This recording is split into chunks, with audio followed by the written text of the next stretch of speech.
Bienvenidos a Cántico Nuevo. Gracias por estar con nosotros una vez más. Seguimos con nuestra serie sobre los discípulos de Jesús, discipulado auténtico, cuando la gracia extraordinaria es para la vida diaria. Y vamos a comenzar hoy con una anécdota que le quiero contar. Hace muchos años atrás yo trabajaba para un ministerio llamado La Voz de la Profecía.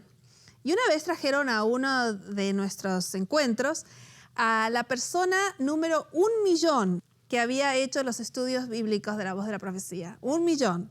Así que la trajeron, le dieron un diploma y le preguntaron cómo había sido cómo había conocido a la iglesia, aparte de haber hecho todos los estudios bíblicos, cómo fue que llegó a la iglesia. Y ella, como era la número 1.000.000, todos estábamos festejando.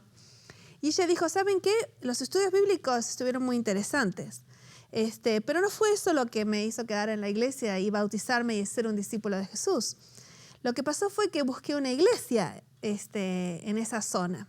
Y cuando fui a la iglesia yo tenía miedo de ir, así que di algunas vueltas porque digo, esta gente no me conoce. Dice, pero entré a la iglesia y cuando terminó el pastor de predicar, una señora ancianita que estaba junto conmigo vino y me abrazó y me dijo, ¿es la primera vez que estás aquí? Y yo le dije, sí, porque yo había hecho todo, ella había hecho todo a través de la computadora, ¿no? Y dice, y esta señora me habló y me hizo sentir bienvenida, me abrazó, me invitó a comer a su casa. Dice, ¿saben por qué me quedé en la iglesia? Sí, los estudios bíblicos estuvieron muy lindos, pero si esa señora no me hubiera venido a hablar ese día, yo seguramente no estaría en la iglesia. Cuando ella dio este testimonio, me acordé del discípulo Andrés. Ese es el discípulo que vamos a ver hoy. Andrés no era esos discípulos públicos con la boca grande como era Pedro.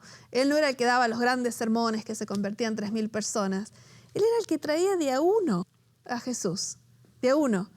Pedro era el conocido, pero su hermano Andrés estaba en la sombra de su hermano Pedro.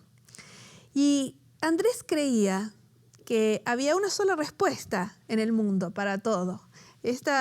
Yo colecciono estas porcelanas que se llaman Precious Moments. Si alguna vez usted me quiere hacer un regalo, puede comprarme una de ellas. Me encantan y tengo como 140 de estas. Y esta es una de mis preferidas que ya no está más, ya no la hacen más. Y se llama Jesús es la respuesta. Y si la mira, el mundo está enfermo, tiene una bolsita de agua caliente y él está escuchando a ver qué le pasa al mundo y dice, se llama la porcelana Jesús es la respuesta. Esa era la filosofía de Andrés. No importa cuál era el problema, iba a Jesús. Iba a Jesús. Faltaba comida, iba a Jesús. Faltaba lo que fuese. Él había encontrado un maestro extraordinario y le hablaba a cada persona con la que se encontraba de ese maestro extraordinario que le había encontrado, porque se había convencido que la respuesta para todos los problemas del mundo era Jesús. Hoy vamos a estudiar a este discípulo, que quizás está en la sombra de Pedro regularmente, pero hizo mucho más de lo que a veces nos imaginamos. Y nuevamente queremos decirle al doctor Gustavo Squarson que está bienvenido a nuestro programa. Hola, gracias, me siento muy bienvenido. Bueno. ¿Yo también puedo hacer publicidad de lo que quiero que me regalen? No,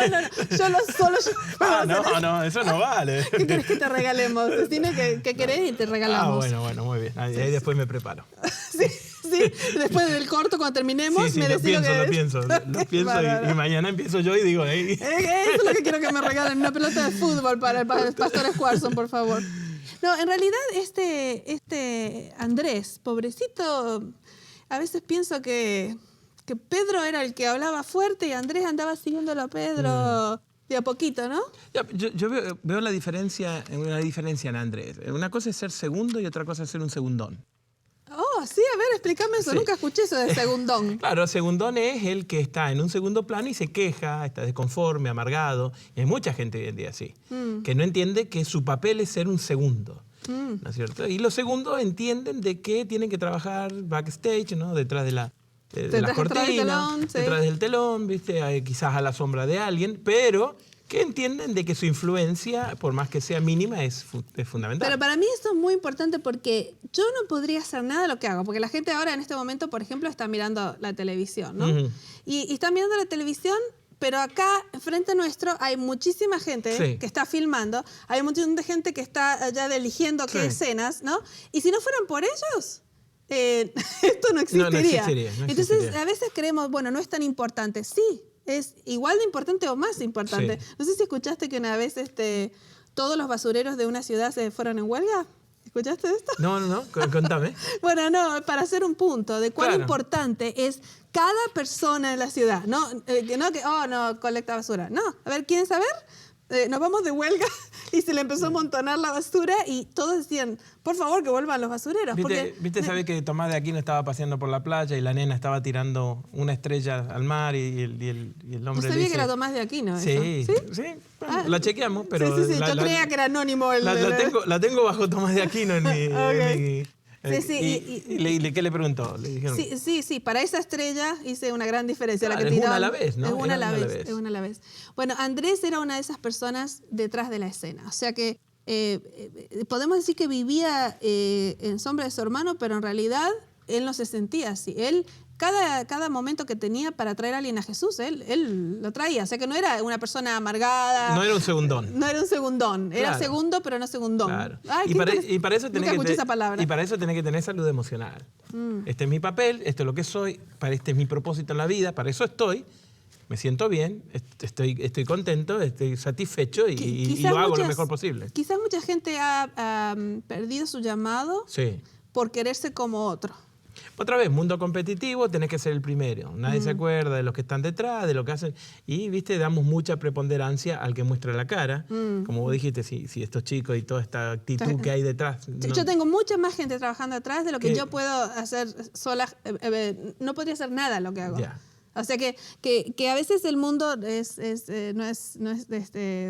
no es adecuado darle tanta importancia a la persona que salió en la pantalla, ¿no? Por supuesto. Y Andrés entendió perfectamente eso y su salud emocional no fue afectada, ¿no? Y fue interesante para mí que él se hizo el evangelista personal que conocemos. Los otros eran los evangelistas públicos. Andrés era el que venía de a uno, traía, cuando vinieron los griegos, a Felipe los llevó a Andrés, porque Andrés es el que sabía, no sé si te pasa a vos, quizás no te pase, sos pastor, sos doctor, sos muchas cosas con los jóvenes, pero para mí, y eso es una confesión pública que estoy haciendo, es mucho más fácil para mí hablarle a 10.000 personas que hablarle a una. Sí. No, en el 1 a 1 tenés que saber lo que decís. ¿Qué quiere decir? ¿Que yo no sé lo que digo cuando hablo a 10.000 personas? Yo le hablo a mucha gente todas las semanas y me invitan. Vos sabés que salimos mucho a predicar. Pero en el 1 a 1, ¿viste? Vos tenés que compenetrarte en la necesidad de la persona. Vos cuando hablás en general le tirás a la necesidad que vos sabés que tiene el ser humano. Bueno, ahí Dios traduce el sermón a lo que necesita cada uno. ¿Viste? Pero el más largo sermón que tenemos de Jesús es a Nicodemo, a uno. Sí. Y yo digo, y es la esencia del Evangelio, ¿no? La esencia es lo que es el Evangelio, centro, ¿no? Las buenas nuevas. Sí. Aquí tenemos un seguidor apasionado, estaba buscando, primero fue un discípulo de Juan, y ahora lo vamos a ver en un momento, pero después cuando Juan dijo, ahí va el que era, dejó a Juan y siguió, o sea que él estaba buscando al Mesías. Andrés estaba buscando al Mesías. Andrés representa la primera fase de todo discipulado. Este es el Cordero de Dios, conversión. Sin conversión, sin entender la salvación, lo demás no sigue. Lo demás se transforma en orgullo, en todo lo todo que religioso, pero con todas las características mundanas, pero al lado de la palabra religiosa. Exacto. Y Andrés entiende perfectamente el hecho de que Juan mismo le dice, ay muchachos, no se preocupen, yo tengo que menguar. Él se da vuelta y se encuentra con Cristo. Y después, todo lo demás. Sí, qué interesante. Quizá usted sea un Andrés y siempre está detrás de la cortina y piense, bueno, lo que yo hago para Dios no vale. Y Dios va a decir, no, yo te elegí justamente para un trabajo que es tan grande que solamente en el cielo vas a saber los resultados de lo que estuviste haciendo. Por ejemplo, que llega tu esposa a la casa, ¿viste? Y lo primero que te dice, el arroz está frío. ¿Viste? O llega tu mujer a casa y lo primero que dice, aguanta a los chicos. Y vos te decís, ¿para qué trabajo? ¿Para qué limpio la casa? ¿Para qué enseño a mis hijos? tenés que entender de que siempre hay alguien por encima del universo que te está aplaudiendo. Y te dice Dios, yo lo vi, yo lo vi, no te preocupes. Qué hermoso. Vamos a hablar un poquito de Andrés antes de entrar a las historias más conocidas de las que vamos a hablar. Muy bien. Andrés es el cuarto en el primer círculo. No sé si te acordás que dijimos que hay 3 grupos de 4. Sí. En todas las listas. Y nunca se pasa de un grupo a otro en las listas. Okay. O sea que el primer grupo es Pedro, siempre Jacobo, okay. Juan y Andrés. Siempre es el cuarto en la primera lista. Muy bien. Entonces, ¿por qué? Bueno, son hermanos de Pedro y después tenemos Jacobo y Juan. Tenemos 2 parejas de hermanos. ¿Andrés estuvo en la transfiguración y todo eso? No. No. Okay. Así que los 3 primeros son los que están. El cuarto no está. Pero sí está en el grupo, del cuarto. Por eso digo que es interesante todas estas cosas que vamos aprendiendo a medida que leemos estas cosas, ¿no? Fue uno de los primeros discípulos que fue llamado al ministerio a tiempo completo. Lo pueden leer si tienen su Biblia en su casa, Mateo capítulo 4, versículo 18 al 22, donde Jesús realmente lo llama a Andrés a que lo siga. Fue uno de los primeros discípulos. Vamos a leer una parte, que es la parte de Juan, capítulo 1, porque él era discípulo de Juan, versículo 35 al 40. ¿Sí lo querés leer? Sí, cómo no. Juan 1, 35 al 40. El siguiente día, otra vez, estaba Juan y 2 de sus discípulos. Y mirando a Jesús que andaba por allí, le dijo, he aquí el Cordero de Dios. Le oyeron hablar los discípulos y le siguieron a Jesús. Y volviendo Jesús y viendo que le seguían, le dijo, ¿qué buscáis? Y ellos le dijeron, Rabí, que traducido maestro, ¿dónde moras? Y ahí Jesús le dice, ven y ved. Y fueron y vieron su morada y se quedaron con él aquel día. Entonces el versículo 40 está ahora el nombre. El nombre de Andrés, hermanos de Simón Pedro, era uno de los 2 que había oído a Juan y había seguido a Jesús. Así que Andrés era discípulo de Juan. Juan dijo, bueno, ahora ya pasó mi tiempo, aquí va el verdadero. Claro. Y Andrés fue y dijo, tengo que seguir al Cordero de Dios. ¿No? Sí, el reconocer el Cordero de Dios es importante en la vida discipular. Bueno, es que es todo. Si no, ¿a quién sigo? ¿A quién estoy siguiendo? Claro. Si no. Es que podemos seguir en muchas cosas, ¿viste? Seguimos las normas, las reglas, los protocolos, las tradiciones, las culturas. En lugar de seguir a la persona. En vez de seguir a la persona. Bueno, eso es verdad y lo he visto muchas veces. Él está interesado, hace preguntas. ¿Dónde estás? ¿Dónde es tu casa? ¿Y qué buscan? Dice Jesús. Bueno, queremos conocerte, porque si sos el Cordero de Dios, queremos conocerte. Viste que no le pregunta, mirá, sino qué doctrina, mirá cómo pensás, cuál es tu filosofía. Queremos conocer. Fueron a la persona, que me parece tan crucial en todo lo que hemos estado hablando. Gente que se desilusiona con la iglesia, gente que se enoja con la otra gente que se enoja conmigo porque no prediqué bien. Cuando vos te centrás en la persona de Jesús, ¿viste? Todas esas cosas se van poco a poco, aunque sea, ¿no? Fija tus ojos en Cristo.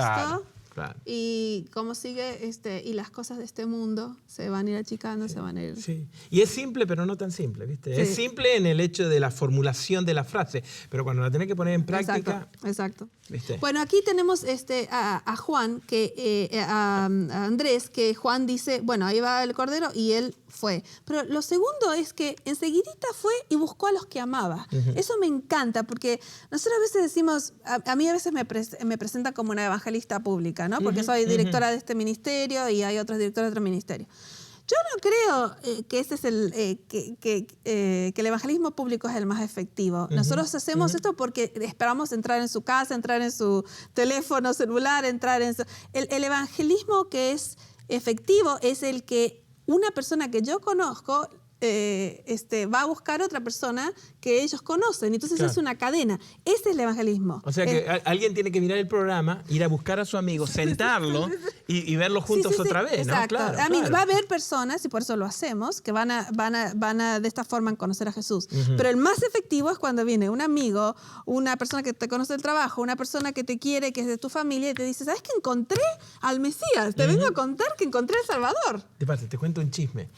Vos sabés que... Un chisme. Porque hay mucha gente que está muy interesado en que Jesús venga, ¿no es cierto? Tanta miseria, tanto dolor, tanta enfermedad. Todos queremos que venga. Y vos sabés que la gente tiene que saber que Jesús viene para que Jesús venga. ¿Okay? Entonces, dice la estadística que 9 de cada 10 personas que están alrededor tuyo están interesadas en conocer a Jesús. Todos están pidiendo que vos lo invites. 9 de cada 10, dice la estadística. 9 de cada 10, pero eso es el 90% de las personas. Claro, están esperando de que alguien sea un Andrés. Ay, qué interesante. Y Andrés era un Andrés perfecto, porque todo el tiempo está acá. Vamos a leer el versículo 40 que leíste recién, 40, sí. 41 y 42.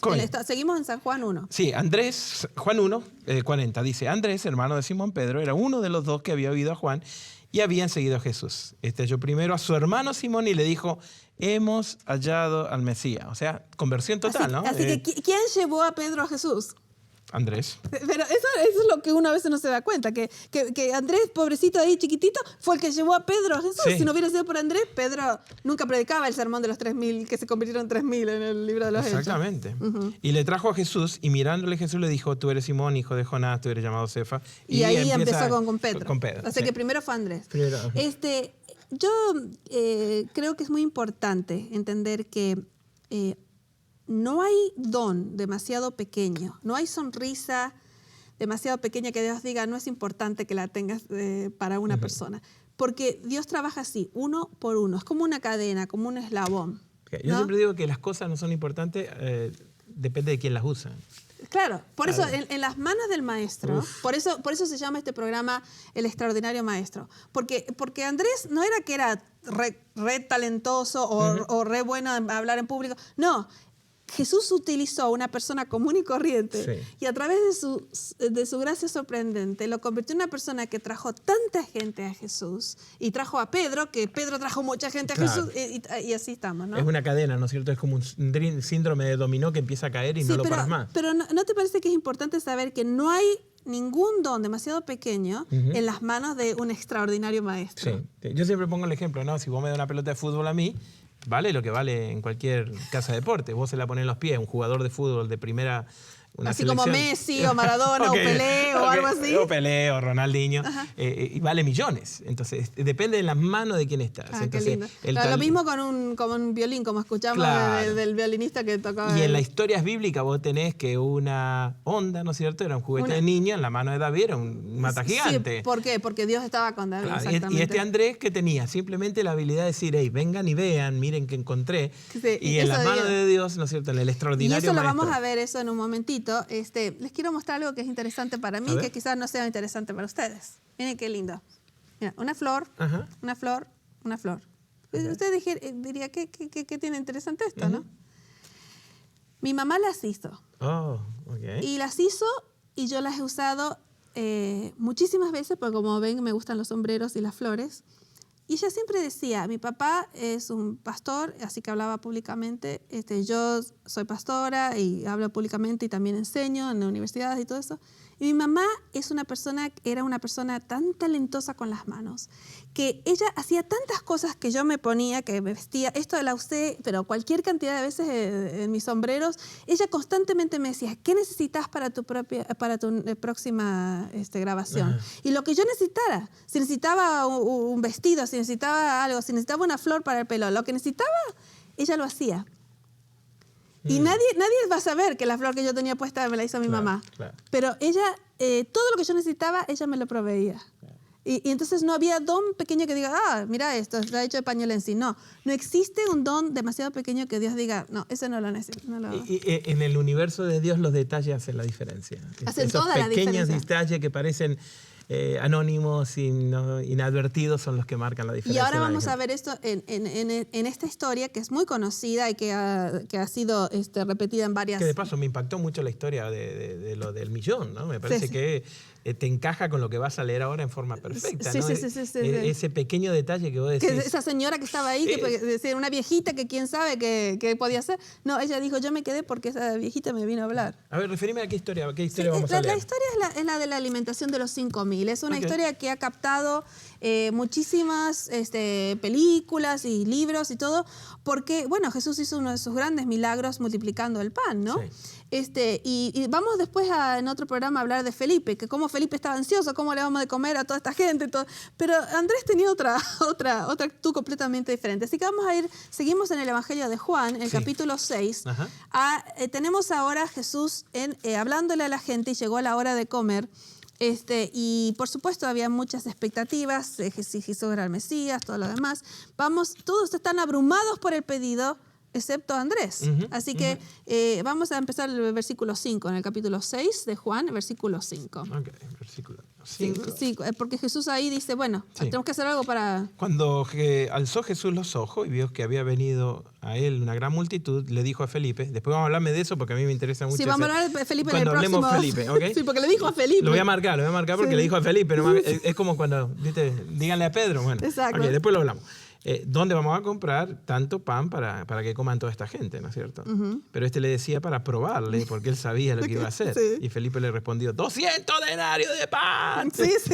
Vamos a hablar de eso en otro programa. Estamos hablando de un año de trabajo prácticamente, para que cada uno de ellos pueda tomar un poco. Y entonces uno de los discípulos, que no estaba como Felipe, Andrés, hizo algo completamente diferente.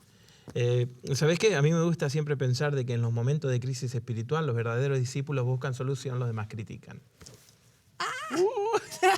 Se me escapó, perdón. Qué interesante. Sí, porque ¿viste? Yo me imagino que en ese momento todos estaban. Te dije. Que traigas pan, que los deje. Sí, yo creo que Andrés nos enseña muchas cosas sobre la gracia extraordinaria para la vida diaria, porque el maestro de él era extraordinario. Entonces, para él fue y buscó una solución, pero la solución era ridícula. Entonces, vamos a ver, si él no creía que tenía un maestro extraordinario, no hubiera buscado la solución ridícula. Sí.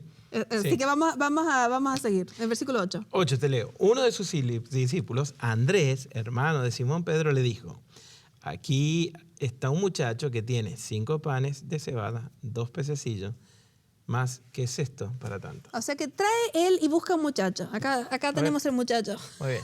Tenemos el muchacho. Tenemos 2 peces. Imagínense que había 5,000 hombres, mujeres y niños, ¿ok? Sí. Más mujeres y niños. Sí. Y si son como los latinos, había niños. Como 15,000. Como 15,000 niños. Sí, ¿no? bueno, Así y entonces bueno. tenemos 2 peces y 5 panes. Porque específico nos dice, ¿no es cierto el número? 1, 2, 3, 4, 5. Entonces viene, trae el muchacho Andrés y dice, bueno, acá hay un muchacho que tiene 2 peces y 5 panes, pero él reconoce que el don es muy pequeño para la situación, que no va. Y él dice, ¿pero qué es esto para tantos? Él dice, lo único que encontré fue este chico que tiene acá 5 panes. Y Jesús dice, bueno, pero yo eso es todo lo que quería, porque en las manos del maestro extraordinario, un pan son 1,000,000. Me imagino la cara de Pedro cuando Sí, Andrés... pero para Andrés, ¿qué estás haciendo? ¿Cómo lo va a traer al maestro a eso, no? Y entonces dice aquí que Jesús cuando vio esto, dice, versículo 10, hacer recostar la gente, y había mucha hierba en aquel lugar, y se recostaron en el número de 5,000 varones, y uno dice, ¿y para qué los hizo recostar? Si con esto no come ni Pedro. Claro. Y ahí empieza el milagro. Tomó Jesús aquellos panes que trajo Andrés, el que sabía que era poquito. Para. ¿Andrés no le dijo, los reparto yo? Yo los encontré, los reparto yo. Ese es un segundón. Sí. Yo encontré, todos estos se estaban quejando, Judas, que no hay dinero para nada. Yo lo conseguí, yo lo reparto yo. Dámelo a mí. ¿Cuánto hubieran comido? Sí, nadie. El muchacho. Sin embargo, él se lo dio al maestro extraordinario, que en las manos extraordinarias de Jesús, eso se multiplicó. Yo hice, cuando estaba en momentos difíciles de mi vida, que ustedes ya saben, comencé mi primer maestría. Okay. Y ese día hice una oración. Nunca me la voy a olvidar. Le dije a Dios, tengo 2 peces y 5 panes, que sé que no van a llegar a nadie ni van a hacer ninguna diferencia, a no ser que te los entregue. Así que en este momento voy a empezar una maestría ofreciéndote mis 5 panes y 2 peces. Y tú dale a comer a quien quieras. Son tuyos.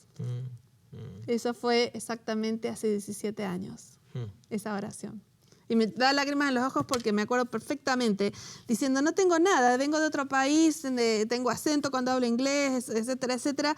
Y le entregué a Jesús lo que tenía. Y ahora no puedo creer que él decidió usar una persona tan incompetente y con tantos defectos y tantas cosas para hablar del Evangelio. Porque él agarra en sus extraordinarias manos y hace...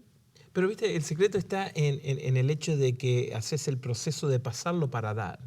A mí me parece que si la oración hubiera sido, Señor, no tengo nada para darte, pero necesito este título, quiero... y empezás a ponerlo en un montón de ambiciones personales que no son malas. Hay mucha gente que vivimos así. Pero cuando vos le decís, Señor, tengo esto, te lo voy a dar para que cuando tú lo bendigas yo voy a ser de bendición, el Señor se vuelve loco. A mí me parece que Dios se vuelve loco y te dice, sí, sí, papá, te doy lo que quiera, porque yo sé que vas a ser un canal de... Y por eso, No le va a decía parar ahí. por eso le decía a los discípulos, ustedes no han recibido porque no han pedido. Claro. Bueno, pero lo único que tengo es un pan. Un pan es suficiente, Claro. 5.000. Había una canción que cuando yo era chiquita, que vos la debes saber, Esta lucecita mía. No sé si has estado en algún concierto alguna vez donde alguien prendió una velita y ese prendió otra velita y ese prendió otra velita. ¿Has estado alguna vez? Sí, sí. Vos haces muchas cosas para jóvenes. Sí. Bueno, y hay una vela y esa vela prende otra vela y de repente todo el estadio es una fogata. Claro. Así, esta lucecita mía yo la dejaré brillar. Esa era la filosofía de Andrés. Yo tengo una lucecita. Vos tenés otra lucecita, yo te doy fuego. Y vos le das a otro y otro le das a otro. Y de repente en las manos extraordinarias del maestro tenemos algo increíble. Y no porque nosotros seamos extraordinarios. Y se combinan dos cosas espectaculares, Liz. El hecho de que, viste que la luz, cuanto más oscuro está, más ilumina. Y la verdad que estamos viviendo en una oscuridad emocional, moral, espiritual. Esa lucecita que vos tenés, ¿no es cierto? Porque a lo mejor alguien puede decir, bueno, pero yo no tengo nada para darle a Dios. Lo único que tengo es una vida rota. Ok, ¿viste? Dios dice, dale.